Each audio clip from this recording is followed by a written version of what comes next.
Сайн байцгаана уу? За Японоос мэдчилж байна. 3 сар 20 гаруй хоногийн дараа. Тэ? Судалтай ирсэн. Асуудалтай. Сандалтай ирсэн. Сандалаа. Сандал.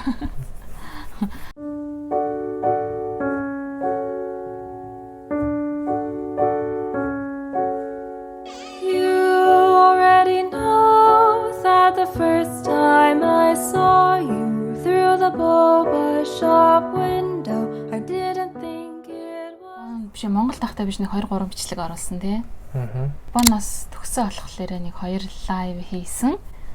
За тэгээ одоо нас ахуулаад YouTube-ийнхаа бичлэгийг өмнө гişгээ хуваарийнхаа дагуу 7 хоногт нэгээр юм уу чадвал 2-оор оруулаад явна гэсэн бодол байна.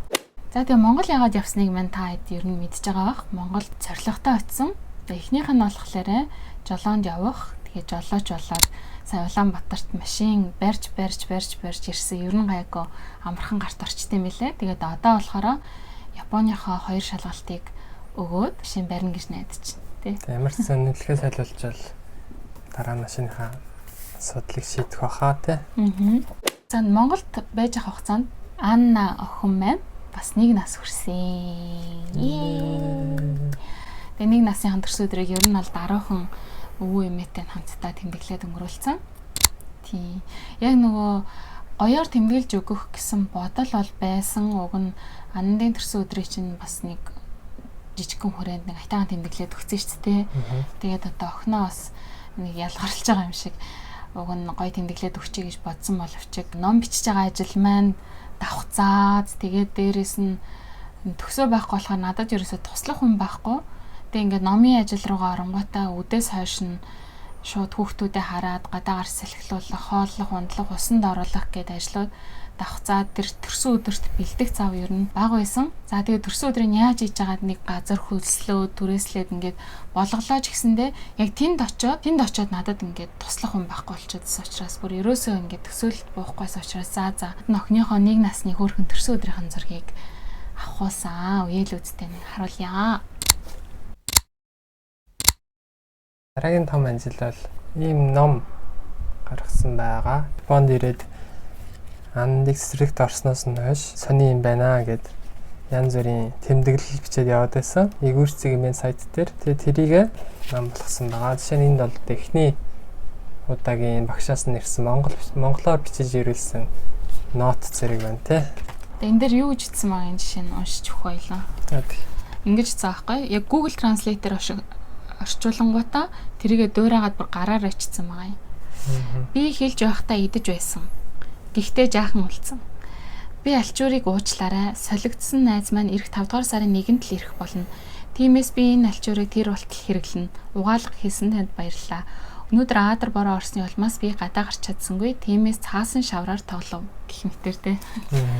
Уншихаар яг ингээл ойлгогдож байгаа. Гэхдээ ингээд миний Японы хэлний төвшин шиг. Би Японы хэлээр ярьж байгаа юм шиг нэг тиймэрхүү. Энэ амар тухайн үедээ сэтгэл хөдлөгжсэн учраас энийг ингээд жишээ нь нийтлэл болон номондоо ингээ оруулж гисэн байх жишээтэй. Сэтгэлэлтэй те тэр багш нар алам сэтгэлтэй те. Тэгээ бас хүн болгонд ийм яг сэтгэлтэй багш таарад авахгүй л дээ те. Тэгээ бидний хувьд ингээд 10 багш нарын нэг дунд нь юм хацтайгаар ийм багштай таарах боломжтой байсан ч гэсэн бид нартэй таарсан учраас тэр түүхээ л өгүүлж байгаа юм те. Тэрнээс бүх багш нар бол ийм ээ гэсэн үг биш л. Тэгээ энэ цэцэрлэгийн бас нэг онцлог нь болохоор жоохон хөдөө тал руугаа зөвхөн цомхон одоо манай ажлын газрын цэцэрлэг байсан, харьяа цэцэрлэг байсан учраас тийм арай илүү өөр хандчихсан байж магадгүй те. За тэгээд энэ номонд маань Япон цэцэрлэгт 4 жил суралцсан түүх, тэгээд дээрэс нь гадаадд аав ээж хүүхдээ өсгөж байгаа аав ээжүүдэд тохиолддог бас өндрөл бэрхшээлүүд байгаа шүү дээ. Найзтай болох үгүй, хэлний бэрхшээл, одоо хүүхэд харах хөнгүү үе гэдэг ч юм уу те. Ингээ янз янзын тийм тохиолдож исэн юмнуудаа энэ номондоо оруулсан. Тэгэхээр магадгүй гадаадд амьдардаг аав ээжүүдэд бас хань олж магадгүй. Алдаа бол энэ дотор бас нэлээд байгаа. Алдаатай оноотой ч гэсэндээ хэрвээ энэ номон дээр ингээд суугаал ах юм бол суугаал уншаал алдаа гарч ирээл ингээл энийг ч засчмаар юм шиг тэрийг ч засчмаар юм шиг санагдал ер нь нэлээд суусан.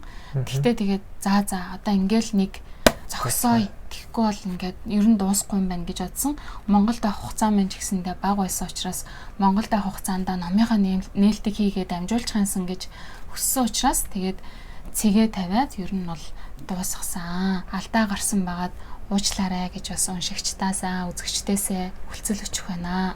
Энэ номыг бас хэдэн ширхэг авчирсан байгаа тийм Японд. Үгүй энэ нөгөө дандаа захиалгатай ном. Тийм. Тийм захиалгатай. Тэгээд тэндээс авчруулж болно тийм. Тэгээ одоо энэ номыг Японд зарах уу гэсэн ээжүүд бас холбогдчихсэн. Тэгээд сая Монгол руу ирэхдээ 2 хүүхдийн ачаа гэдэг чинь ямар их байхыг та бүхэн минь мэдж байгаа хаа. Тэгээд ямар ч ном авчирч чадаагүй хойноосоо газрын ачаа одоо судалж байгаад авчрах учраас тэр үед Японд зарж эхэлнэ. Хэрвээ зарах юм бол тэр үедээс мэдэгдэн тий. Тийм хэдэн азтай үзэгчдтэй азтан маягийн шалгаруулад тийм төлөвлөгөөтэй байгаа тийм. Японоор сайн сайхан юу байна да? Энэ хугацаанд ер нь юу хийвдээ? Ганцаараа сайхан жаргав яав?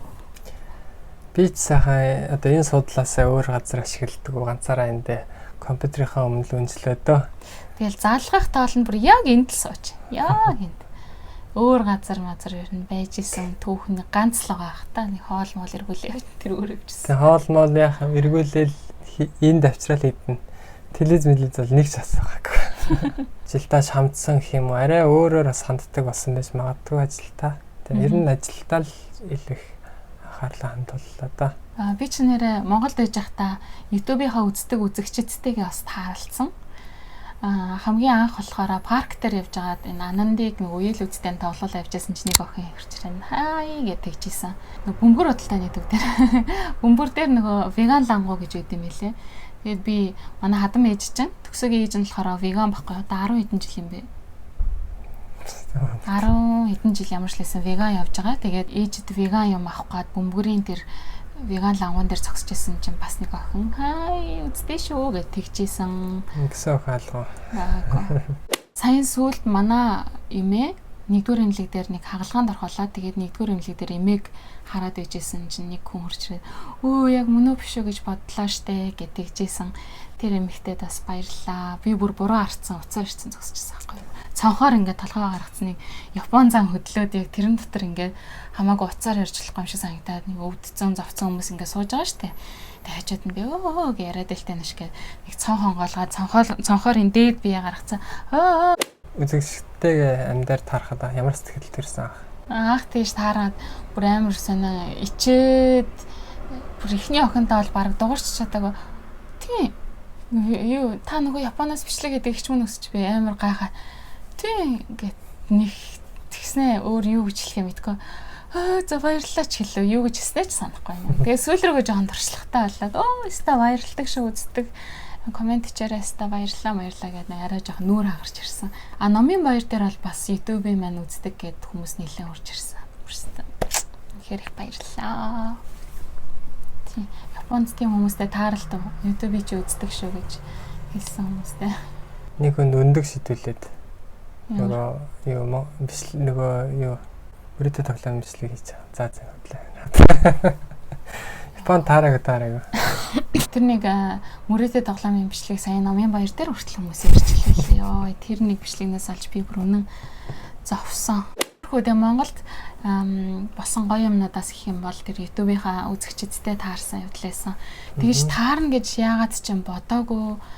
Яагаад гэхээр энд ингээ ганцаараа л яриад байгаа юм шиг, ганцаараа л юм ингээ хийгээд байгаа юм шиг санагддаг байсан чинь тэгээ YouTube-ыг үздэг шүү гэдэг хүмүүстэй хэрвээ Монголд байсан бол ингээ тааралдаад өөрийгөө жоохон гэд мэдрэх байсан билээ л дээ. Тэгэнгუთ Японд болохоор ерөөсөө тийм хүмүүстэй тааралдахгүй учраас бүр нэг тэгээ сурцсан, дасцсан байж ийснаа гинт үздэг шүү гэд яг хүн нүрт тулаад таарахаар бас сонирхол юм билээ. Тэгээ тэрнээс хойшоо намайг чинь үздэг хүмүүс нэрээ юм зөндөө компьютерийн санаас том яриадсан шиг гинт нүрт. Тийм гэсэн чинь би чи юу ярьлаа юу ямар хотлоо ямарчлаа яачлаа. За Ананд маань бас Монголд очиод нэлээд өөрчлөгдсөн. Бид өвөө эмээгэндээ байсан. Тэгээ өвөө эмээгийнх нь гэрийн гадаа нэг юм тоглоомын талбай байдаг. Тэгээ анх очиод нэлээд дээрлэх хүлсэн гэх юм уу. Нэг тоглоом барьж гараал тэнгууд хүүхдүүд чинь шууд тэрийг булааж аваад ингээл тоглол шууд ингээ би одоо би гэж ерөөс нөгөө хүүхдээсээ шууд булааж аваад ингээ явчихсан юм билээ. Тэгээ зодод цогтөг гулгуурн дээр гулсгах чахт нь хойноос нь түлхдэг. Ёо ер нь бол бүр ингээ ёо гэж бодмоор тийм хэцүү хүүхдүүд бол байд юм билээ. Зөвхөн эрэгтэй гэлтгөө октод ч гэсэн тийм орилж ирээ шууд ингээл тоглохоос очно. Тэгээ нэг охин жишээ нь ингээл андыг бүр толгоор нь байн ингээл ерөөсө цохоод байгаа байхгүй. Шууд царай тавьсан. Тэгээд би эхлээд за хүүхэд юм чи ингээд толгоороо зохихгүй. Энэ ингээд хамгийн чухал эрхтэй. Ялангуяа толгой бол чухал, тийм учраас ахаад зөхгүй гингод ахаад дараа нь ахаад нэг удаа зөгч байгаа байхгүй. Тэгээд ахаад очиод за болохгүй. 3 дахь дээр нь за явъя аав ээжтэй чинь уулзъя.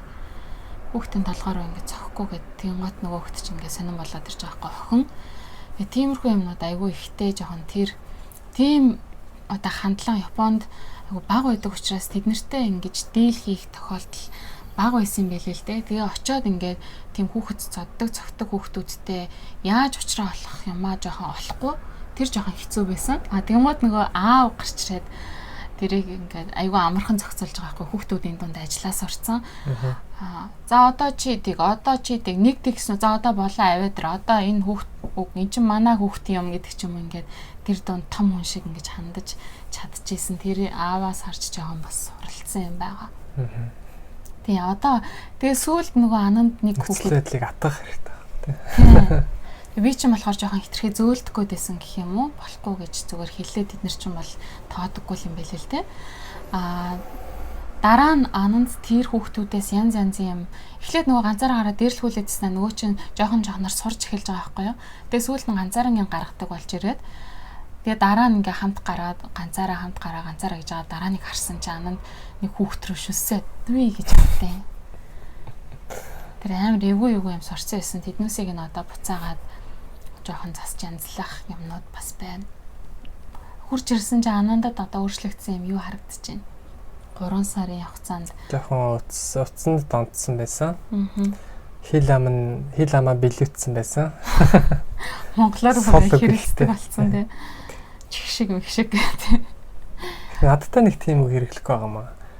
Замтай ярихыг ингэ сонсохоор тэгээд байгаа юм. Аннагийн хувьд бол нэлээд өөрчлөгдсөн. Өвөөгөндөө очиод анх тэр өвөө эмээ хоёрын унцдаг өрөө нөгөө том өрөө байхгүй галтгоотойгоо хамт байдаг. Өвөө эмээ хоёр нь унцдаг өрөөгөө бид эдэд гаргаад өгсөн. Тэгээл өглөө осоол тэр өрөөнд очиод суугаал хамгийн анх очихдаа нэг дэвсгэр дэвсэл тэр дэвсгэр дээр яг ингээл сомол бурхан шиг суудаг байсан чи ингээд удахгүй жоохон мөлхөж эхлэнгүүтээ нөгөө дэвсгэрнээсээ хальж эхэлж байгаа байхгүй. Тэгснээ дараа нь жоохон зогсгож эхлээд тэгснээ дараа нь юм төшиж устдаг боллоо. Өвөө нэг юм цаана нэг жижигхэн юм ингээ орон дээр жижигхэн за энэ миний буулан шүү гэл нэг буулантай байсан чинь тэр буулан сүйдээ бүр шахагцаар агаад нөгөө юм өмнөдөө дээшээ авч тавьсараа өвөөгийн буулан бүр сүйдээ байхгүй болол тэгэл өвөө хөвчлэн нөгөө зослон руугаа захтаачтай. Өвөө ханаа зослонд. Зослон руугаа захтаа ганцаараа зослон усан дээр аш шандаг болоод гэргүү болохынхаа алдад ямар ч хийсэн тэгэхэд буцаж ирсэн. Тийм хөрөө арай хөлд ороаг байгаа. Одоо ч Анна 1 нас 1 сартай. Одоо удахгүй бараг хөлд орчгаар харагдаад байгаа тий. Аннагийн хувьд явснасаа хойшоо за одоо энэ хөдөлгөөн ч юм уу тий хөгжлийн үе шатаас бусдаар өөр тийм өөрчлөлт юу харагдаж байна? Явж ирчээд илүү нүүрмгийн маягийн болсон юм шиг санагдсан шүү дээ арай тий. Тэгээ энд ч тэгтээ нэг тийм одоо эргэж чаддгүй нэг хэвтэл юм байсан болохоор нэг ч анзаардгүй л байсан баг тий. Нэг амар гардгүй. Цэцэрлэгтээ яваад нэг сар л болж байсан баг тий. Одоо тэгээ буцаад цэцэрлэгтээ явж хүмүүжих шатанда орондоо. Харин тийм тэгэхгүй бол бас Монголд сурцсан жоохон хэцүү юмнууд байгаа. Жишээ нь Монголд ингээ хаасайгүй шууд муумаа гаргаал хөлөөл ерөөсөө айгүй амар тэгээ явдаг байсан бол одоо энд чинь ингээд хамаагүй муумаа гаргаж хөхөхгүй. Угаасаа бусад хүмүүс тэхгүй байгаа учраас би ч гэсэн тэгэхэд хэцүү байхгүй. Уг нь бол тэл муумаа гаргаад хөхөж болно л доо тий хэлжсэн. Тэгтээ ингээд надад эвгүй. Тийм учраас сайн нэг юм ороодаг юм авсан тэрүүгээр одоо мөмө хөхүүлж агаад тэгээд бас энийг баг-багаар засаж гадуур биш гэртээ ер нь мөмө хөхдөг эсвэл яг өрөөнд орж мөмө хөхдөг тийм ядаж хуваартай ч юм уу тийм болж өөрчлөгдөхгүй бол жоохон асуудалтай болох нэгууртай. Тий одоо тулгамдж байгаа асуудал гэвэл цэцэрлэгт ороход одоо бас жоохон удаж магадгүй шинжийн болоо явсан дүүрглөөгөө очиж асуусан. Гэхдээ мэдхгүй бас АЗ-ивчдэг ер нь АЗ-тай шүү дээ манайхан. Тийм болохоор гайгүй АЗ-ивгээд 11 сар үед ч юм уу цэцэрлэгт орчих магадгүй. Бусдаар бол гоёгаа одоо Анна гэртээ урьдчирээд хүүхдийнхээ сандал дээр суугаад ядчил хоолоо иддэг болсон учраас өмнө нь Монголд хүүхдийн ширээний хоолны ширээ байхгүй учраас би дандаа үр дээр авч хоол идүүлдэг. Тэр жоохон ингээ хэцүү байсан.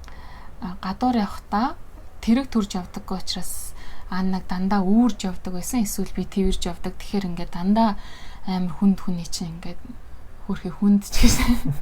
Гэхдээ ингээ байнга аваад харч хэцүү дээ. Нөгөө хүн чи зүгээр ч ингээд үрэлжгүй дандаа ингээ ийшээ тийшээ тэмүүлж идэг болохоор жоохон хэцүү байсан. Одоо бол ингээд нэг хүнд ачаа аваад нэг юм дээр суулгаад нэг тэрэгэн дээр нь суулгаад ч юм аваа явчихдаг учраас илүү ингээ хөнгөрөөд ирсэн юм шиг санагдаж байгаа. За эсвэл ядчил аав нь тэрчж байгаа учраас би ингээд нэг жоохон ваа гэд гой хамарч ирж байгаа.